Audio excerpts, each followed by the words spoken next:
All right, so today we're talking Chapter 2, Section 6, Part 1. Okay, we are going to be solving nonlinear inequalities. Now, before we get into that, we need to go through a review of stuff that we already know about nonlinear functions. Where on that graph does f of x equal 0? Okay, we got x equals 1, we have x equals -4, and we have x equals 5. Those are the zeros, roots, solutions. Right? Okay, and then we ask ourselves, well, where is the graph greater than 0?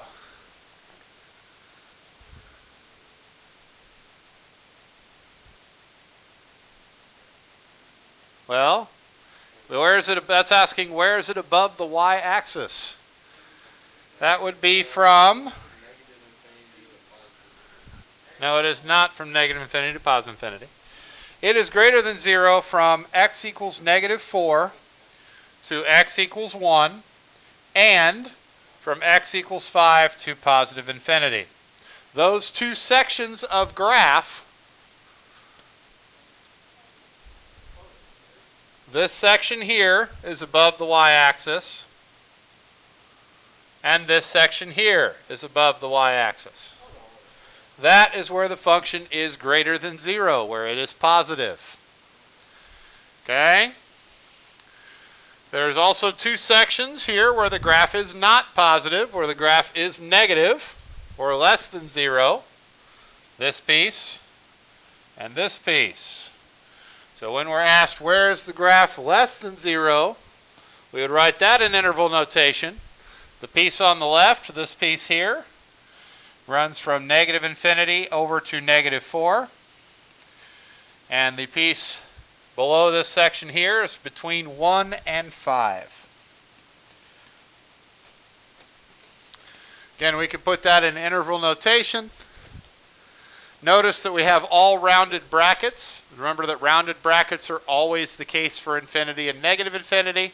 And the reason why we have rounded brackets everywhere else is because at -5, or at, -4, that's negative, no, yeah, at -4, it's 0, so it's not negative. That's not included in that range.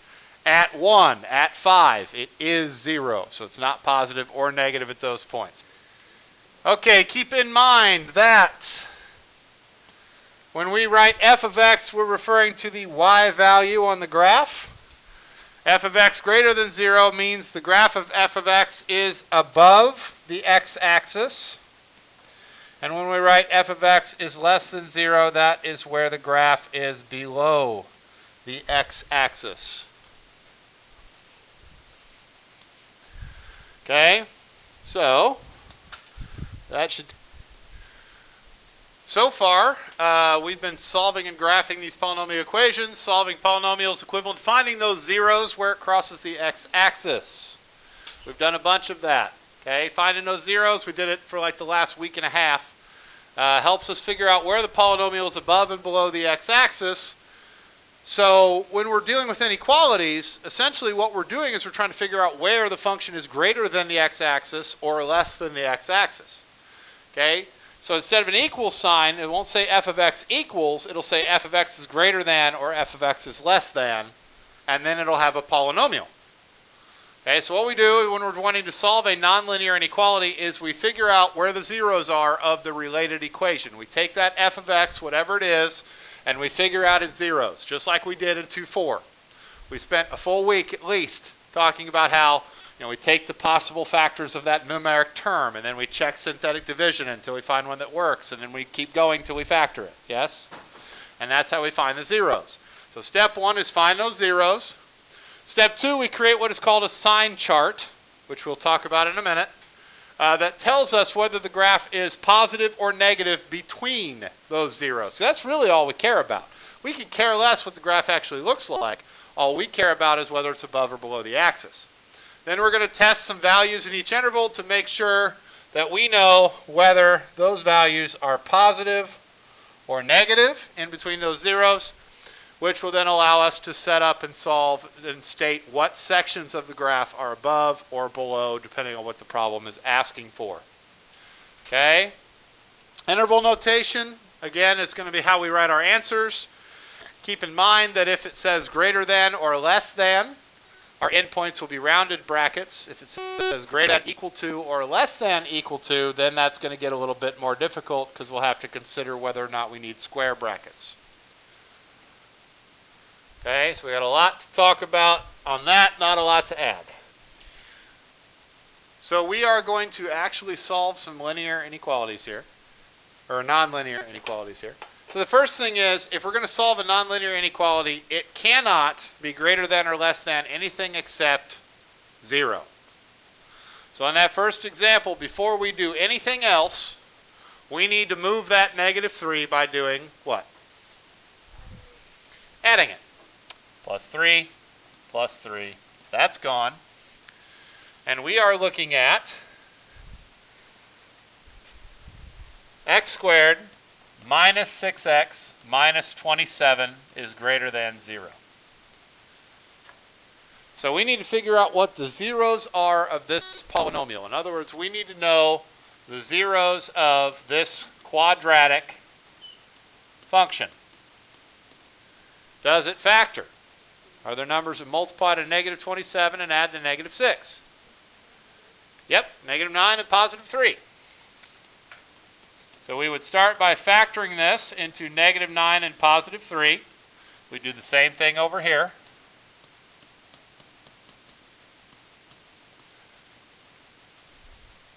Okay.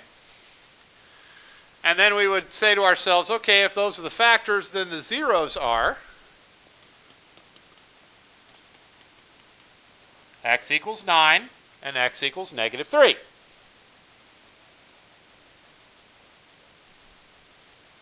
So, we create what is called a sign chart, which simply put is a number line, where we have marked the zeros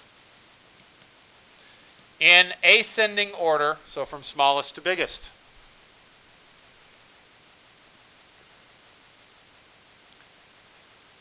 Now, we know from what we've done that the graph of this inequality, the graph of this function, crosses the x-axis at -3 and +9.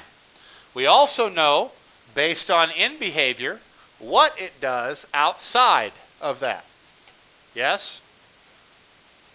Because the lead coefficient here is +1, which means that the right end points up. The degree is even, which means that the left end does the same thing. It also points up. So, we really shouldn't need to test any values outside of -3 and +9, because we already know what the graph does out there. It goes to positive infinity on both sides. But here is the basic approach that you're going to take. Pick a number, doesn't matter what number, smaller than -3. How about -5? And we plug it in here and here. We don't even really care about the values. What we care about are the signs. Okay? So we're going to test a point. Say we test -5. Okay? This is just me doing notes. We're going to pick a value from out here and we're going to test it. All we're doing is plugging that in here and here. Okay? So that would be -5 minus 9, which is negative. And then -5 plus 3, which is negative. And we're asking ourselves, if we have a negative times a negative, is that number, whatever it is, greater than 0? Yes, it is. Okay? Which means that down here, this section of the graph is positive. Okay? So we plug it in. We're not even worried about the value. All we're worried about is it positive or negative. That's all we care about. Is it positive or negative? Okay? We test the value. All we care about is whether or not it is positive or So what we've managed to establish is that when we check -5, that entire section of the graph below -3, every number down here is going to be positive for this graph. So now we go in between. We need to pick one value in between. Doesn't matter what value. So what really easy to plug in value is between -3 and +9. 0. Let's test 0. Okay, so we put 0 in here. Again, we don't really care what the value is. What we care about are the signs. When we plug 0 in here, we get 0 minus 9, which is a negative number. And then we plug in 0 here. 0 times 3 is a positive number.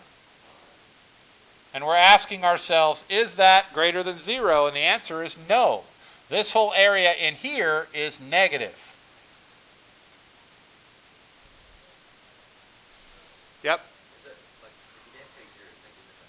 You should still get the same result. If you pick any number between -3 and +9, the result should be it's negative. Okay? And we can test additional ones if we need to. What I'm telling you is you only need to test one. Okay? If you want to, we can plug any number in. Let's say we did 7. 7 minus 9 is -2. 7 plus 3 is +10. Multiply them together, that's a negative number. Okay? Again, the values don't matter. What matters is that every number between -3 and +9 is negative. Okay? And we'll get to why once we get the sign chart completed. Apparently I said 0 times 3. I meant 0 plus 3. Anyway, now we need to pick a number above 9. It doesn't matter what number. Again, we don't even care about the value. What we care about is the sign. So we pick some value bigger than 9 because no matter what value we plug in, they're all going to have the same sign. Let's just use 10. It's right there. 11 would work too. That would work too. 10 times -9, or 10 minus -9, I said it again. 10 minus -9 is 1. And then 10 plus 3 is 13. 1 times 13 is a positive number. Yes? 10 minus 9 is 1. 10 plus 3 is 13. 1 times 13 is a positive number. So this entire section over here is positive. Okay? So the end result is we have completed what's called the sign chart, which is, I believe, was steps like 2 and 3 in that set of stuff there. Yeah, step 2, and we test values, figure out whether it's positive or negative. Here's why we care. Okay? We're being asked when the function is greater than 0. So we're being asked, when is the graph positive? Well, the graph is positive here and here. Yes? So our answer, and hopefully you're writing smaller than me or have the margins to add stuff. Our answer would be from -infinity to -3. This does not say greater than or equal to, so that's a rounded bracket.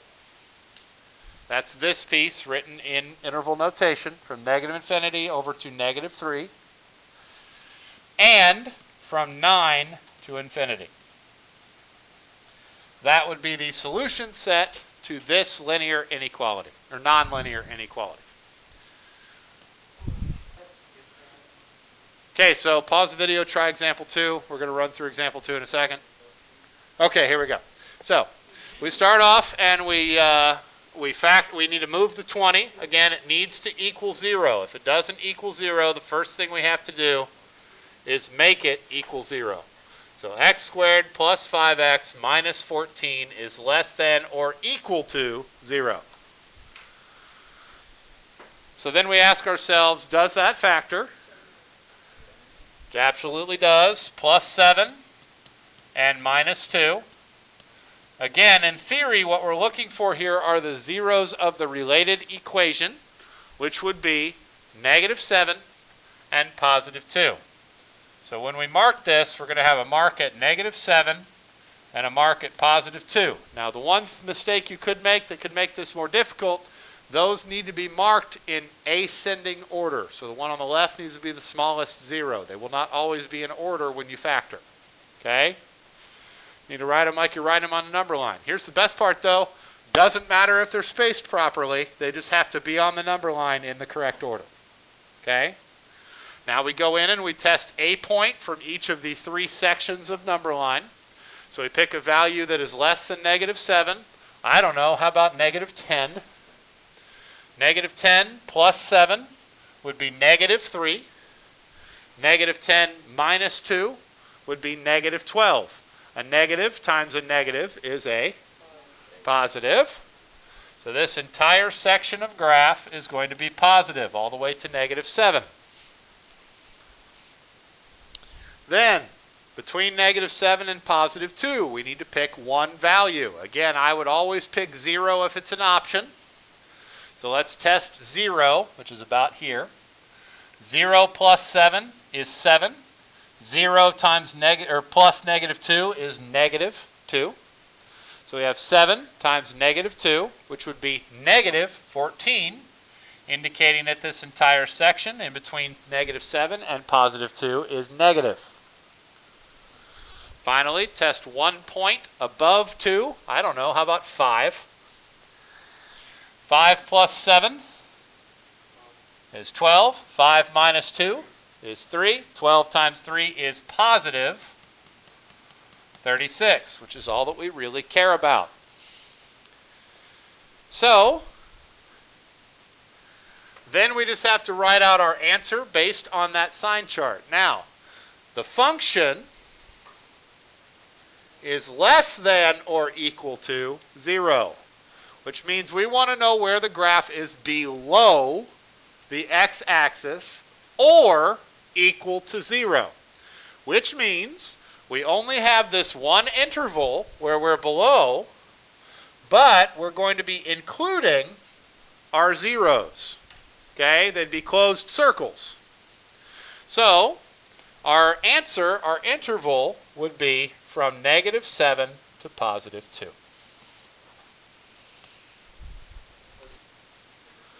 Okay, so on example 3, it is already factored. This is a cubic this time instead of a quadratic, which means it is not going to be as straightforward on the sign chart. Now, we did us a favor here. It's already factored. So we already know where the zeros are. The zeros are at -3 and +1. So we can go straight to the sign chart, -3, +1. So when we plug in numbers, okay, say we choose a number like -10, that would be to the left of -3, it'd be over here somewhere, -10. And we put -10 in here, we get -10 plus 3, which is -7. But then here's the new part, that has to be squared. So when I square -7, is it still negative? No, it is positive. And then when I multiply that times -10 minus 1, that's a positive times a negative, yes, which makes this entire section negative. Okay, again, all we care about are the signs. In between, we've got 0. If we plug 0 in here, we get 3. 3 squared is 9, times 0 minus 1, which is -1. So 9 times -1, that section is 0 or negative as well. How come both sections are negative?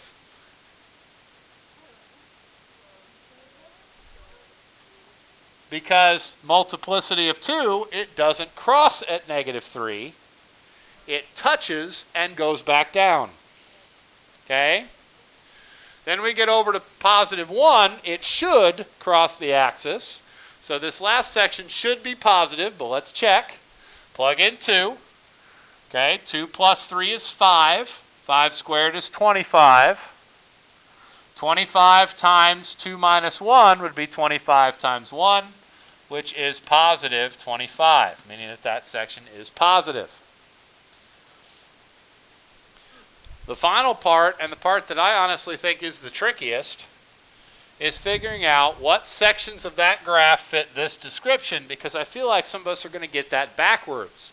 This says the function, the graph, is greater than 0. So is that positive or negative that we're looking for there? That is positive. So it is positive, and it, by the way, is only positive. It's not greater than or equal to. So we're only looking at the positive section. Starts at 1 and goes to infinity. Round circle on 1 because it is not included. The next example is not factored. It does not factor by grouping. So the unfortunate side of things is that the first thing we have to do is what we did in section 2-4. We need to figure out what the zeros are and factor it. So we need to find a factor of 8 that synthetically divides evenly into this function. Start with 1. Check it. Oh, that was lucky. Nice of Mr. Passwater to give us an easy one the first time out. That means that this cubic factors into x minus 1. And as we've practiced before with these three numbers right here, x squared minus 2x minus 8. X squared minus 2x minus 8 is factorable. It factors into x minus 4 and x plus 2, which means that this can be written as x minus 1 times x minus 4 times x plus 2 greater than 0. And we have 3 zeros, meaning 4 places to check. Negative 2, positive 1, positive 4. So that's where our previous section skills are going to come into play, as if they don't give it to us in factored form, the first thing we have to do is use synthetic division to factor, to acquire those zeros so that we can set up our sign chart. Okay? So then we would go in and test values from each section. Say we used negative 5. Negative 5 minus 1 is negative 6. Negative 6 times negative 5 minus 4 is negative 9. Negative times a negative. So far we're at a positive. Negative 5 plus 2, though, is still negative. So we end up with a negative times a negative times a negative, which would still be a negative. 3 negatives is negative. Okay? So this section is negative. Up there in the corner there, use synthetic division to factor it. Okay, then we plug in a value between negative 2 and positive 1. Again, I suggest using 0 if it's an option. Plug in 0. This is negative. This is negative. This is positive. So a negative times a negative times a positive. Negative times a negative is a positive. Positive times a positive is still a positive. So that section's positive. Then we plug in 1 between 1 and 4. Say we do 2. 2 minus 1 is positive. 2 minus 4 is negative. 2 plus 2 is positive. So we have positive, negative, positive. When we multiply those together, that is negative. And then finally, a number bigger than 4. Say we do 5. Positive, positive, positive. Multiply those together, that is positive. So again, we are looking for the sections of the graph that fit that description of being greater than 0, which would be positive. That would be this section and this section, but not including the zeros. So our answer on this problem would be negative 2 to 1 and 4 to infinity. Your job is to try example 5 and 6 tonight, and we'll finish these notes tomorrow.